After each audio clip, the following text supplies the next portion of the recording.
All right, everyone. Welcome to the C21 Island Life podcast. I'm Carlos G., your host with Live Island Life. This podcast is about showcasing the Florida Keys. Whether you're interested in vacations, relocating, or just plain old love the Florida Keys, this podcast shares with you the daily life and the daily things about the Florida Keys. We get some knowledge as well. We get to do some funny things, but it is about you and it's about this place that we love so much. So hang on, watch our podcast, and welcome to the Florida Keys. Live Island Life. G, continue the podcast for Live Island Life. I'm going to ask you a series of fast questions, and I want you to just give me the answer, okay? How long on average it takes for a closing to happen? Loan or cash? Give me both. We have been known to do a cash closing within a week. We don't like to because we're rushed, but a loan is usually 45 days. 45 days. Yeah. And then the actual sitting down to do the paperwork. 10 minutes for a non-loan, and up to 2 hours. It can be up to 2 hours for. I'll say on the average, it's an hour for a loan package. And it doesn't matter the type of property. That's pretty much standard, right? Like if it's like a 17 million property or a 250 million property. Okay, good. Typical problems at closing at that day. A disagreement of what's on the settlement statement. But they didn't tell me that. Well, you've had plenty of time to look at this stuff. But do most people really go through that stuff? Because you know what I did. Well, a lot of people are, because they get it online. I knew it. I had gone through Sean before. Well, they get and a lot of more agents are taking the time to go over the settlement statement with them or the CD now. But it's funny because the federal government says that no one's allowed to look at that closing disclosure unless the buyer gives them authorization or non-authorization. And we're not supposed to disclose it to anybody. We're not even supposed to have the agents in the room when they're signing that. Wow. Yeah, we have a form actually that we have clients sign that gives authorization for their agents to be in the room because we are discussing their confidential information. It has a lot of confidential. One thing most people don't know is that people can choose the title company they're working with. That's correct. They should always choose absolute first title. Absolutely. Of course. Absolutely choose absolute first title. In the past, basically when I bought and sold houses, not as a real estate agent, I basically whatever the agent told me. Yes, and most people they don't know. Exactly. Do you think people still don't feel that way? They really don't. Agents dictate. They do, because they're the first point of contact. They're the first ones. So whoever that they like, they say, "Oh, this is a great mortgage person. Oh, this is a great insurance company. Here's a great title company." Agents, we are the best title company. Why? Are you the best title company? We are very detailed. We are very detailed. We go over. We actually, I'm not going to throw anybody under the bus. I love all of you. This is no spin zone. We go above and beyond of what is required to do with title. We help out and we help out in areas that we don't necessarily need to or have to. And I think we've developed a very good relationship with a lot of our clients, i.e., whether they're the buyer, the seller, or the real estate agent. And we've been told a lot of times it was such a smooth transaction. Yes. I wish all of them could be that way. And that's because we try to take care of things ahead of time. Yeah, i.e., doing that. Pencil search is essential. That's when you find, oh, wait a minute, this person doesn't own the property. Hold on, why are they signing a contract? Right. Sure. Has that happened? Yes, it has really? happened. Yes. Yeah. Wow. Yes. And then what happens? You everybody stop? Everything Stop.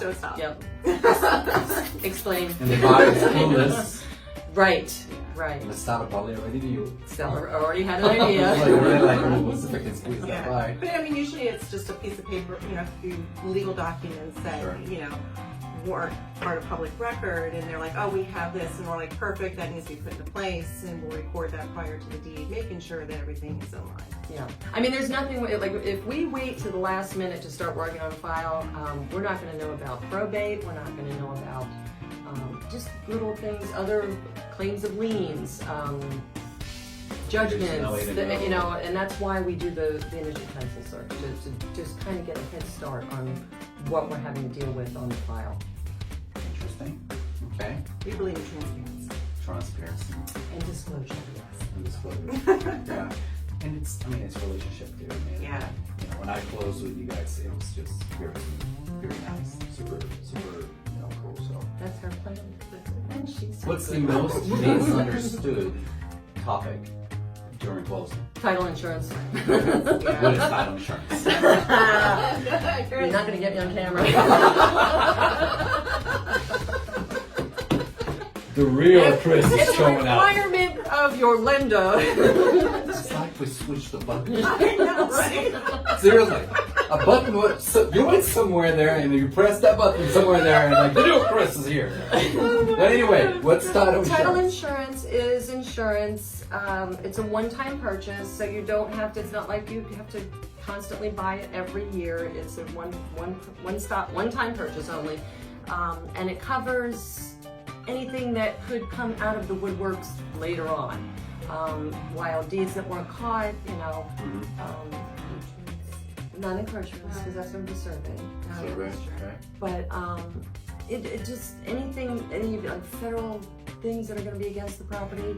So if your property is, if you're at a possibility or you are in jeopardy of losing your property, call your title insurance company. But I mean, it could be anything. Like there could be an old mortgage that wasn't paid off, and never satisfied, and now all of a sudden that's come to head, and So you're then like, you call the title insurance. you would call your title So I'll insurance call you if company. something Oh, like that happens to absolutely, my house. yeah, absolutely. You just say, no, it's right here, line 17. No, we turn it over. We file a claim with Okay. our underwriter, and then their attorneys take over. And this is not optional, right? It's a requirement for anybody using and getting a mortgage to get a property, or is it not? Correct. If you're getting a mortgage, it is definitely a requirement. So a cash transaction? Cash transaction does not necessarily mean that you have to purchase title insurance. However, I had one agent who had called me one time and said, hey, I know somebody who bought a property and they just went to an attorney, they didn't have a title search done, they didn't need anything, they just transferred the deed over to the new owner, and when I did a search on the property, I found 3 mortgages that were not paid off. Whoa. So if you're not going to buy title insurance, it's not that much for the protection that it does offer. Okay.